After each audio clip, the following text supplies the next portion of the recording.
Namaste and welcome to another edition of Live, Love, Engage, coming to you live today on Facebook, LinkedIn, and YouTube. And of course, I still want to, as always, welcome those of you who are listening to this podcast on your favorite podcast platform. And I'm delighted to welcome a guest to the show today who's going to be talking about abundance and prosperity and all that good stuff. So I'm going to welcome Dr. Lynn Anderson to Live, Love, Engage. Oh, thank you for inviting me. It's wonderful to be here. Wow, I'm so glad to have you. And I want to share with all of our listeners and viewers out there all of your amazing credentials, the things that you have done. And I can't wait to find out what has prompted you on this path, because this lady has done a lot of stuff in her life and is doing still a lot of stuff in her life. She is a naturopath, a yoga nutritional therapist, a fitness professional, if I can speak today, karma master, published author, international speaker, and video producer with over 30 years of experience in the field of natural health and fitness. She's been featured in a variety of national publications, including Redbook and Self, Huffington Post, and also as well as being on TV networks and podcasts like ours. And she's the author and producer of the Soul Walking series, a bunch of books that we'll probably get into and talking about those, as well as other health and fitness courses. So yeah, you're quite the accomplished woman, I have to say. Well, let's put 30 plus years in there too. Well, hey, that's life, isn't it? Yeah, we do Yes. lots of stuff in our lives, and I think we go through sometimes different incarnations. I know I certainly have as well. So I thought we'd start off that way, is to tell, if you could share with us a little bit about what got you. It seems like definitely the health and fitness journey has been the primary thing that you've been doing over the last 30 years, but what prompted you to get started in that? Well, everybody kind of goes through, well, the Chinese have a word for crisis, and it also means opportunity. So we all go through these crises in our life. And I was many, many, many years ago, I was a young single mother, and I did not have an education. And I decided to go back to school and finish my education at the University of Maine. I had a 6-year-old and a 3-year-old, and no money, nothing, no support, nothing. So I was really, my back against the wall, and I took out loans, grants, work study programs, anything I could do to get myself through school. And, as you can imagine, it was a pretty arduous task. And at the end of that, it was a great accomplishment, but I collapsed from exhaustion and from stress and from all that I had been through, and found myself, just completely physically, mentally, and soulfully collapsed. And of course, with 2 young children to support, you can't stay down too long. You got to figure out how to get back on your feet. And so I relied upon my background. I grew up on a small island off the coast of Maine. And where I grew up, we really ate very organically. We ate whatever was on the island. We used a lot of folk medicine. And so I used a lot of herbs and aromatherapy and organic foods and exercise to physician heal thyself. And that started me on my journey. Oh, wow, that's so cool. Well, I guess it was also the fact of being on an island. It was definitely a little bit harder to be able to get supplies and from the mainland, especially in the wintertime. I would think so. How'd you manage that? Because I have been up to Maine and it's lovely, but I went there in the summertime, so I can only imagine what Well, you were doing. what we would do is, you'd forage during the summertime, and blueberries and whatever was on the island, and fish. And there was also, my mother would can foods. We always had a garden. It was in my time, it was quite a job to get to town, to the big grocery store. We had to go across a bridge and through kind of some rough roads. So my mother would make the trip once a month and load up on supplies. And it's funny because everybody was cooking something And it might be you go over to your grandmother's and there's soup on the stove. And I mean, Mm, everybody took care of everybody. It was a village and about mm. 500 people. So, we Oh, all took care of each other. wow. And I think that's such an important lesson. We've certainly had been learning this lesson again, I guess, over the last couple of years of having to, well, also just being forced in a way to not go out to eat and to start eating more, cooking, cooking at home and making foods and doing that. And what is I'm going to ask you this because I know we're going to talk about prosperity, but I just want to stay on the food kick for a little bit here. So why is it, do you believe it is definitely, because I believe this, but why is it better to really spend more time like cooking the foods as opposed to relying on, we've become this fast food culture?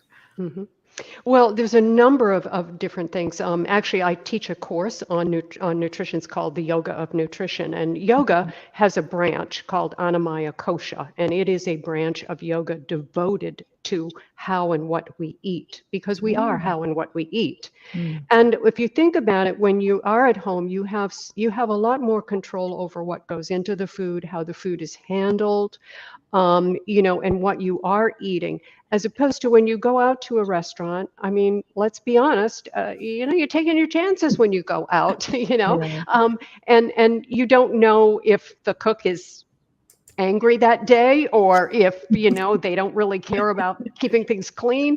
So there's mm, a lot of that, and I mm, think when people cook at home too, if they take pride in it and they're really cooking from scratch, you begin to understand and really have a wonderful relationship with food and with nature, and that's what mm, we're part of mm. that. Yeah, absolutely. Well, I appreciate you sharing that because it is interesting because that I feel that we really do need to spend more time getting back to basics and really doing that and for our health and I think it's good for mental health too. I mean, I always like to cook in the kitchen Mhm. and putter around. Sometimes I don't like I like to use recipes, but then sometimes I realize I don't have the ingredients. And it's like, well, let's just see what happens if I don't use that ingredient, or maybe I'll substitute something else and it turns out really great. So I think it's good to be able to have fun with Mhm. it. Yep.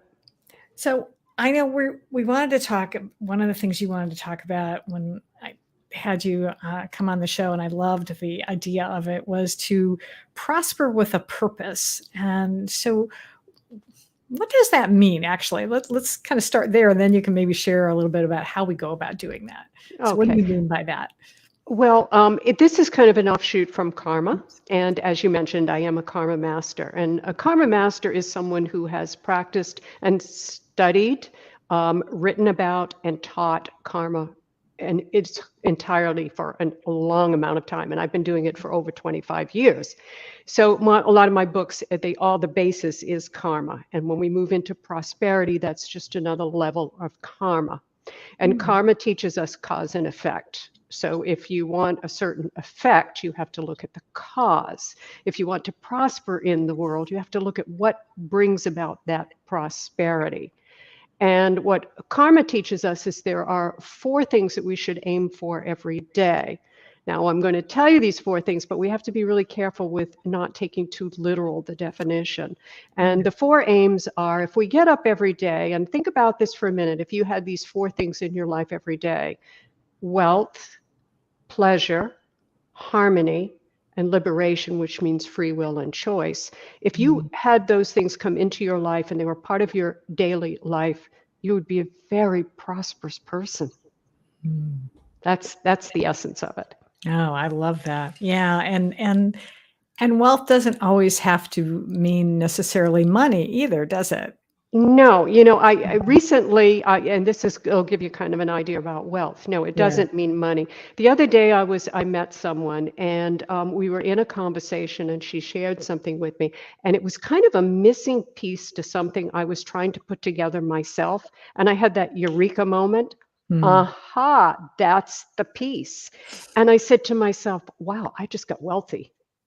Mm, Someone gave me an idea or something that will allowed me to be creative. And when we're mm, creative, when we're using our energy creatively, we can't help but be wealthy. It yeah. comes in that way. So that's an example. Health. If you get up and everyone in your family is healthy that day, you are a wealthy person. We Mm, get caught up in the material part of it. right. And we do need the material part. And as I do Yeah. teach my students, strive to be materially wealthy, because in a wealthy society, we have better education, we have arts, we have better medical care, we have all of those kinds of things. So we should try to prosper that way. It's just, what do you do with the money? Mm, Where does it go? And how does it become what we worship, right. or do we use it in constructive ways? Yeah, exactly.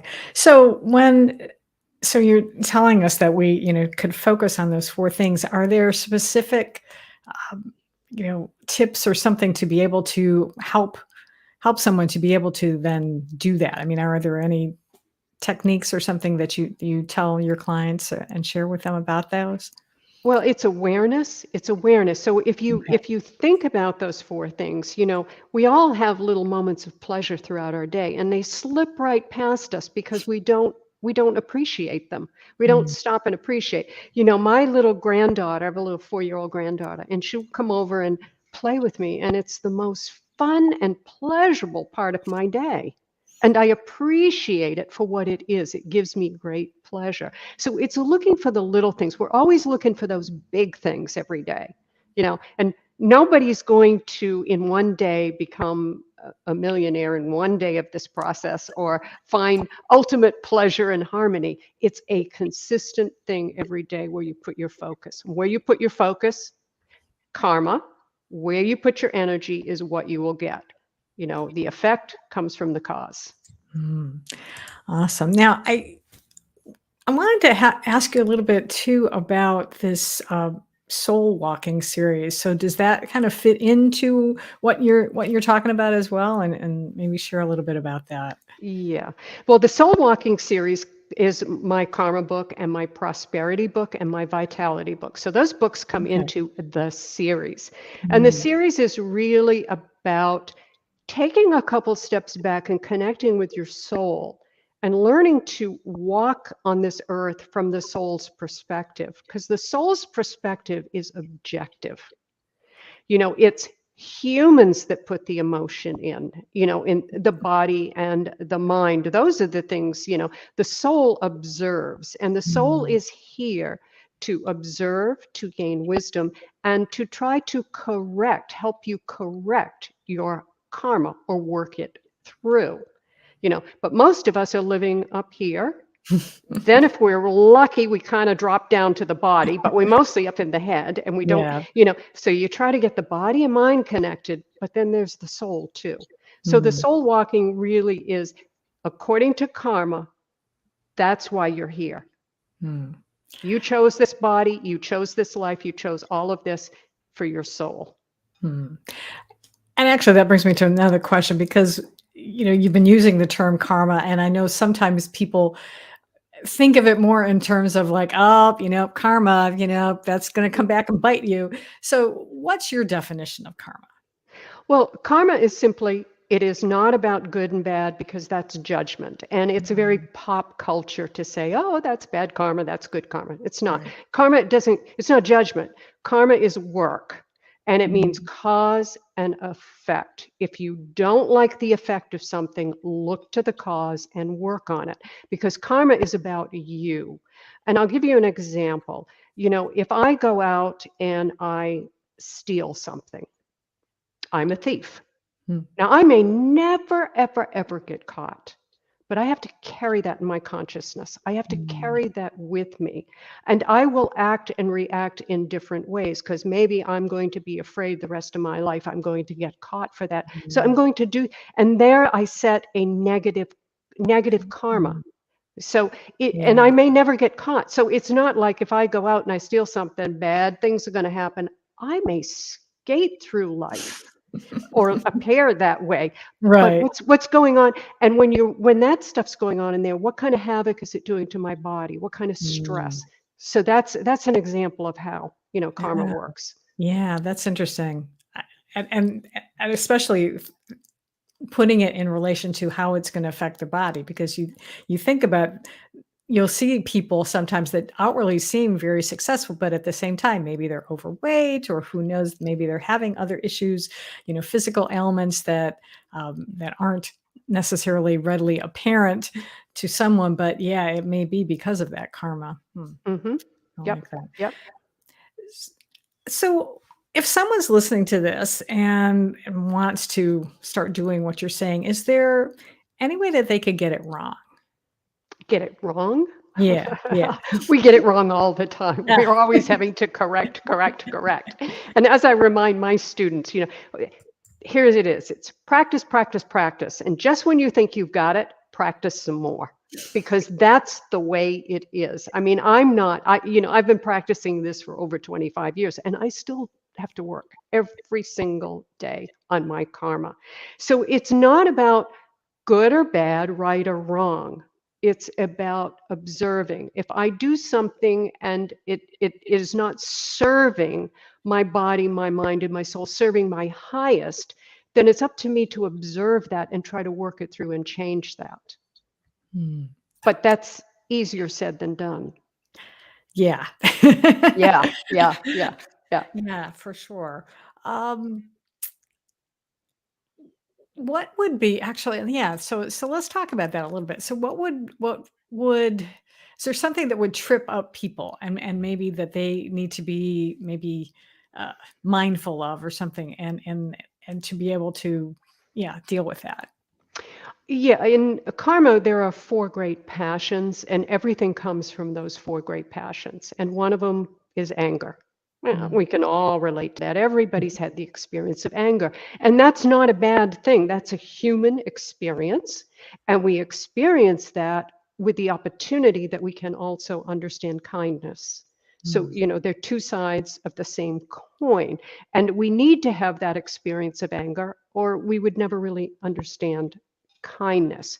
mm, So it's when if you find yourself in a situation in your life where you're around angry people, or your anger keeps getting tested, or that emotion keeps spinning and spinning and spinning, mm, that's your primary emotion that you're here to work on. And until you mm, connect with that and start to change that, you're going to continually be in, that's what it means to be in that continual mm. karma loop of it goes around and around and around, Gotcha. and you just can't get away from it. But when Mm, you're able to say, and you feel it, and we all know when we're angry, you yeah. feel it coming up and you want to project it out onto the other person, but the other person didn't make you angry. You have to own the anger and say, wait a minute, I'm turning into an angry person. I don't Mm, want to be an angry person. How can I step back and have some compassion and understanding? Even if that person is totally unaware and is being the most obnoxious, horrible person, can I bless them? If yeah. I do that, I've removed the anger. I'm not an angry person. Mm. That's, again, easier said than done. Yeah, this is true. Yeah, and I'm just remembering my mom, God rest her soul, because she was an angry person, and it really did show up in her physical body, because she had a lot of issues. Number one, high blood pressure, so Mhm. for one Yep. thing, and arthritis, and all sorts of things, and so yeah, and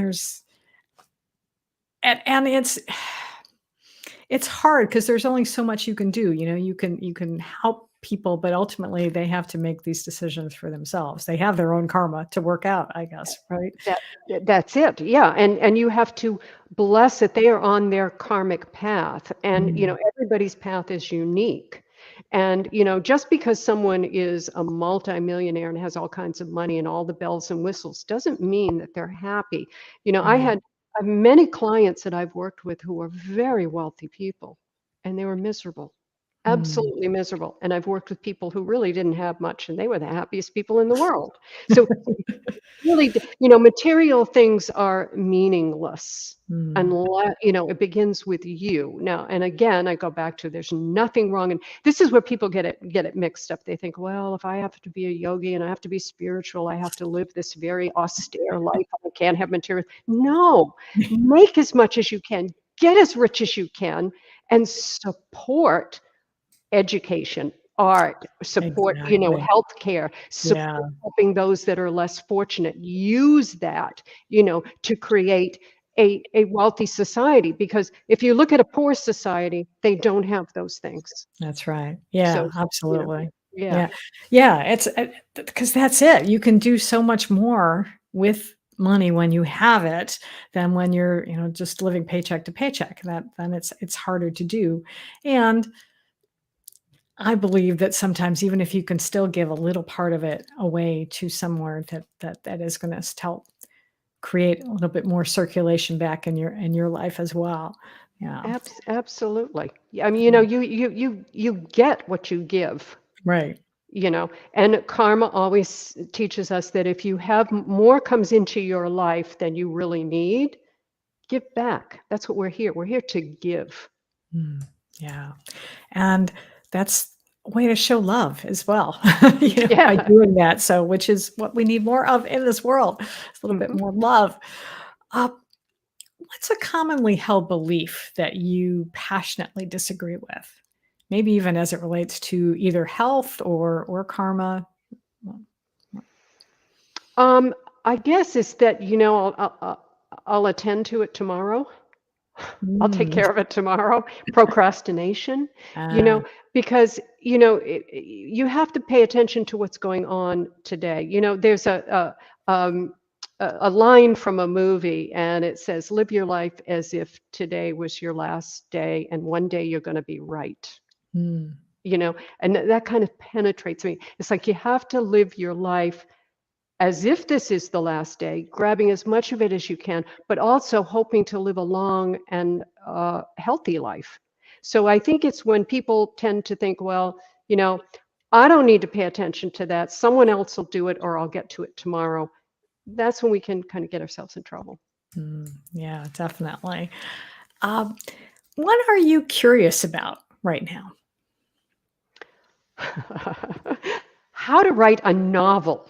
Oh, Okay. The reason for that is I've written a lot of self-help books, and one yeah. of my projects is I've been keeping notes on a novel that actually there's two of them, and that for 25 years, and it's a whole different thing to write a novel. Yeah. So that's kind of like, oh, I'm going to need to find someone to help me kind of get in this direction. So that's kind of Mm. the thing that, yeah, I'm the most curious about. Okay. All right. Well, I know there's resources out there, and it's probably even local writers groups in your community too. I would imagine that can help and give you some Right. support on that. So can you give us a hint about maybe what the subject matter is going to be? It's Or it, it's something that we all experience in life. It's called disappointment. oh, Something okay. we all experience in life, and it's this woman who goes through life's disappointments that we all Mm, go through. okay. Cool. Well, we'll look forward to that in maybe the next year or two. Yeah. So. Well, Hey, let's declare it and then you'll get it done. Okay. that's right. That's a good. That's good. Be accountable. We can hold you Yeah. accountable. Yeah. Um, is there anything else that I haven't asked you about that I should have that you'd like to be able to leave our listeners with? Well, the thing that I So- would I would emphasize is that the most important thing in your life is your health. And if you, no matter what you want to do in life, no matter what endeavor you intake, if you don't have your health, your vitality, and your radiance, it's not going to happen. So we get so caught up in, what success is, having that house, having that education, having that job, having that bank account, that we forget that there's got to be some energy behind it. And the energy has to come from a place of health and vitality. And we all know, just have the common cold and go to bed for a couple of days, and it disrupts everything in your life. So, that is the most important thing in your life, and the number one thing you should be focusing on. The rest of Mhm. it will take care of itself. Yeah, absolutely. I agree with that 100%. Um, this has been wonderful, and I've been enjoying our conversation so much. And I'm still. Oh, I know what I wanted to ask you about. What gets you excited about the work you do? The people, Mm. the students, the clients. When I'm able to just help somebody who's maybe lost, Mm. or I'll tell you the greatest thing, I'll teach a class, and how I teach my class is I have a lesson and we follow the lesson through the yoga class. And when someone comes up to me after the class and throws their arms around me, used to be when I wasn't doing virtually, and would say, "How did you know that that's what I needed today?" I Mm. didn't know that.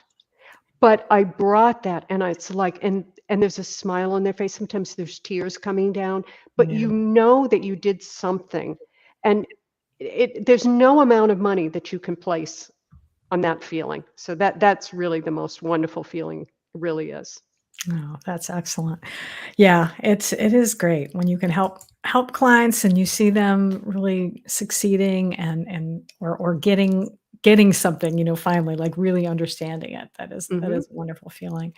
Well, if someone wants to know more about your books or your classes, and so you mentioned you're doing online classes Hmm. Yep. right now. So how can they contact you? What's the best way? Well, they can go to the Dr. Lynn's website, drlynn.com. They can also email me at info@drlynn.com, which is Dr. Lynn spelled out. If any of your listeners out there want to send me an email, I will send them a gift. I can, send them a free pass to one of my yoga classes, or I have a book called The Undiet. It's a little booklet, and I'd be Mm. more than happy to share that with anyone. So if they want to reach out and say, "Hey," and tell me that they saw me on your show, that'd be great. And I'll get that back to you, you know, and I'd love to, Absolutely. connect with them and send them a gift. All right, that sounds great. Well, I'll make sure I will have all that information in the show notes. So, tell me a little bit about the undiet, and it might really inspire people to do that. Okay. So, what is that about? Basically, what it is that we need to stop dieting and Mm. focusing on diets. We need to focus on health. So Okay. when you start focusing on health and you understand the difference between health and dieting, because most diets fail, Mhm. um, then it's a lifestyle. So it's not about taking away any of the cookies or the candy or any of that stuff you want to eat. You can eat as much of that as you want, but you have to follow the undiet first, which is Mhm. fueling your body what it needs. When you fuel the body with what it needs, more than not, it will eliminate those things naturally. And when it does, Mhm. we manage our weight, you know, or even Yeah. lose weight. Mhm. But the most important thing is vital energy. Doesn't matter if you're 5 or 10 pounds overweight. The body's okay with that as long as you're giving it the nutrients it needs to Mm. be healthy. So Yeah. that's really the essence behind it. And Uh, there's tips in there for how to do it. Cool. Excellent. All right. Well, I look forward to that, and I can attest to that as well, because I know that when I'm eating healthy foods, and then maybe I'm at a party somewhere and I might try a little something. It's like too sweet. And it's like I Yeah, don't even like it anymore. It's like, give me a piece of fruit instead. I'll be exactly. better. Exactly. And the body's going, yay. For sure. Oh, awesome. Well, thank you so much for being here. I really appreciate you coming on the show. And it's been a pleasure getting to know you a little bit more and having you share your wealth of information with us today. I appreciate Well, it. well, thank you very much, Gloria. It was really fun to be here. Thank you. Mhm. And I appreciate all of you who've been watching and listening and commenting. I saw a few comments coming by, so thanks for that. And yeah, if you receive value out of this today, I encourage you to either share it on your favorite social media platform, or if you're listening to this, also maybe make sure that you are subscribed to Live, Love, Engage, or invite a friend to subscribe as well. And until next time, as always, I encourage you to go out and live fully, love deeply, and engage authentically.